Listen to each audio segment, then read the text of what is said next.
বন্ধুরা, এই ভিডিওটিতে আইপিএল কেকেআর নিয়ে কিছু গুরুত্বপূর্ণ আপডেট দেবো। কেকেআর দলের ওপর কিন্তু বেশ চটে আছে শাহরুখ খান। কেকেআর দল হারায় কি বলছে রেগে শাহরুখ। কেকেআর দলের কোন কোন প্লেয়ারকে রেস্ট দেওয়া উচিত, কোন কোন নতুন প্লেয়ারকে সুযোগ দিলে গুজরাটের বিরুদ্ধে জেতার চান্স কিছুটা হলেও থাকবে কেকেআর দলের। কেকেআর এর খারাপ অবস্থা নিয়ে কি বলছে আন্দ্রে রাসেল।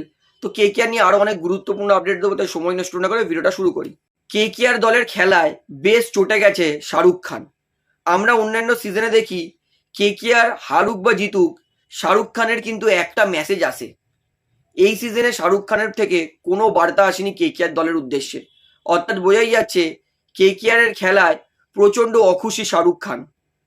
আর হবে ভাই না কেন, এত কোটি কোটি টাকা দিয়ে কেকেআর প্লেয়ার কেনার পরেও যখন এরকম জঘন্য পারফরমেন্স করবে, মানে হারা নয়, মানে একতরফা হারে, তখন যে কোনো মালিক তো রাখবেই। তো আমি বলবো কেকেআর এর ইমিডিয়েটলি এই তিন প্লেয়ারকে বসানো উচিত। সবার প্রথমে ফিন অ্যালেন। অনেক হাই এক্সপেকটেশন করে কেকেআর কিনেছিল যে ফিন ভালো খেলবে, ওপেনিংটা শুরুটা ভালো দেবে, কিন্তু হয়েছে বিপরীত। 5 ম্যাচে ফিন অ্যালেন ফিল্ডিং তো করে না, শুধু ব্যাটিং নামে 5 ম্যাচে করেছে মাত্র 83 রান, মানে 16 রান করে করছে একটা আমাদের ওপেনার। পাওয়ার প্লেতে একদমই ফ্লপ যাচ্ছেন তিনি। টি-20 বিশ্বকাপে ফিন অ্যালেনের থেকেও ভালো ফর্মে ছিল টিম সাইফর্ট। তো আমি মনে করি ফিন অ্যালেনের পরিবর্তে টিম সাইফর্টকে সুযোগ দেওয়া উচিত। দ্বিতীয়ত, ক্যামেরুন গ্রিন চলছে না।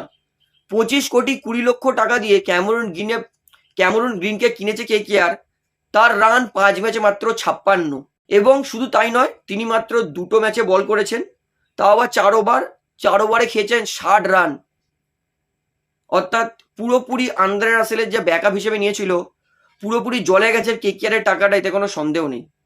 তাই দেখুন, গ্রিন তার টার্মস অ্যান্ড কন্ডিশন আছে, স্পিন বল ক্যামেরুন গ্রিন ভালো খেলতে পারে না। এবং আমরা দেখেছি যে কেকেআর দলে স্পিন খেলার প্লেয়ার কিন্তু খুব কম আছে। তাই যেমন রাচিন রবীন্দ্র ভালো স্পিন খেলে, স্পিনের দক্ষতা আছে, তাই আমি মনে করি যেহেতু রাচিন রবীন্দ্রা তিনি অফ স্পিনও করেন, তাই আমি মনে করি রাচিন রবীন্দ্রাকে সুযোগ দেওয়া উচিত, যেহেতু তিনি স্পিনটা কাউন্টার করতে পারেন এবং তিনি কিন্তু 1 ডাউন 2 ডাউনেও ব্যাটিং করতে পারে। দেখুন, 25 কোটি 20 লক্ষ টাকা দিয়ে কিনেছি মানে আমাকে খেলাতেই হবে, এর কোনো মানে নেই। তাই আমি যখন 5টা ম্যাচে ক্যামেরুন গ্রিন দিয়ে হচ্ছে না, তখন আমি মনে করি রাচিন রবীন্দ্রাকে কিন্তু সুযোগ দিতে পারে কেকেআর। আরও একটা হারবে, অন্তত রাচিন রবীন্দ্র যদি সুযোগ পেয়ে ভালো কিছু করে দেয়, কে জানে রাচিন হয়তো ভালো করতে পারে। স্পিন তো পাবেই, এইটুকুনি কনফার্ম, ফিটনেসের কোনো ইস্যু নেই। এই দুই পরিবর্তন কেকেআর করতে পারে। 3 নম্বর পরিবর্তন আমি মনে করি ক্যাপ্টেন রাহানেকে বসিয়ে দাও, কারণ রাহানের টার্মস অ্যান্ড কন্ডিশন আছে, পাওয়ার প্লের বাইরে তিনি ব্যাটিং করতে পারবেন না। পাওয়ার প্লের বাইরেও ব্যাটিং করলে স্পিন বল খেলতে পারবে না। মানে এখন একটা যে সদ্য জন্মেছে, যার বয়স 1 দিন, তাকেও যদি জিজ্ঞেস করি যে রাহানের সামনে তুমি কি বোলার দেবে, সে বলবে স্পিনার দেবে। মানে সবাই জেনে গেছে রাহানের স্পিন খেলতে পারে না। তো এত বড় উইকনেস নিয়ে কেকেআর দলে থাকার আমি মনে করি কোনো মানে হয় না। আর ক্যাপ্টেন্সি তিনি জঘন্য করছেন। তার পরিবর্তে নতুন তেজস্বী দাহিয়াকে সুযোগ দিক, স্পিনও খেলতে পারে, ফিনিশিংও করতে পারে, কেকেআরের ফিনিশিং দিকটা মজবুত হবে। আরও একটা প্লেয়ার সৌরভ দুবে, ঠিক আছে মানছি সেরকম ভালো এক্সপিরিয়েন্স নয়, অরোরাকে দিয়ে আমাদের আর কিছু লাভ হচ্ছে না। তাই আমি মনে করি সৌরভ দুবে যেহেতু প্র্যাকটিস ম্যাচেও ভালো প্র্যাকটিসে বোলিং করেছিল, যারা আমার ভিডিও ফলো করেছে তারা জানে সৌরভ দুবে প্র্যাকটিস ম্যাচে মোট 8 ওভারে রান খরচা করেছিলেন। প্রথমে 28, তারপরে খেলে 30, 58, 8 ওভারে 58 রান খেয়েছেন, মানে 7 রান করে গড়ে 4টে উইকেটও নিয়েছিলেন প্র্যাকটিস ম্যাচে। তাই আমি মনে করি কেকেআর এর অবশ্যই সৌরভ দুবেকে সুযোগ দেওয়া উচিত। এই 4টে পরিবর্তন কেকেআর করুক, আমি শিওর বলছি কেকেআর গুজরাটের বিরুদ্ধে জিতবেই, কেউ আটকাতে পারবে না। সাহসীকর সিদ্ধান্ত লাগবে, কারণ 5টা ম্যাচ টানা হেরেছে, একটাও জিততে পারিনি, তাও বৃষ্টির জন্য সেই ম্যাচটাও হারতো। তো এইবারে বলি আন্দ্রে রাসেল কেকেআর এর জন্য কতটা গুরুত্বপূর্ণ প্লেয়ার ছিল, এবং কেকেআর এর খারাপ খেলা নিয়ে কি বলছেন রাসেল। এই একটা প্লেয়ার নেই আর কেকেআর এর এত দুর্দশা যে একটা ম্যাচ জিততে পারছে না। আন্দ্রে রাসেল নিজেই বলেছে দলের দুর্দশা দেখে মনে হয় যেন আমি প্যাট প্যাট পরে নেমে যাই। মানে আন্দ্রে রাসেল যখন থাকতো, বুকের মধ্যে একটা ভরসা থাকতো যে রাসেল আছে, 20 বলে 50 রান বাকি, এই ম্যাচটা রাসেল জিতিয়ে দেবে। এই ভরসা, অপোনেন্ট টিমের বোলারদের অবস্থা খারাপ হয়ে যেত, তারা যখন ভাবতো যে না রাসেল আছে, রাসেলের জন্য এই বোলারটাকে বাঁচিয়ে রাখি, রাসেল নেমে ম্যাচ জিতিয়ে দিতে পারে। আর কেকেআর এর জন্য কত অগুন্তি হারা ম্যাচ একাদমে জিতিয়েছে রাসেল।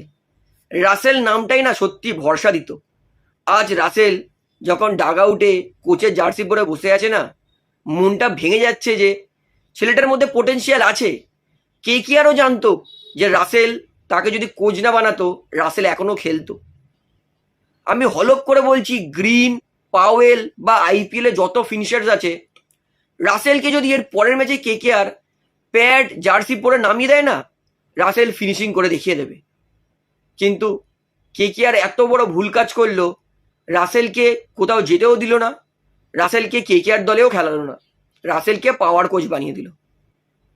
রাসেল যদি আজকে কেকেআর দলে থাকতো না, কেকেআর 5টার মধ্যে অন্তত একটা কি দুটো জিতেই যেত।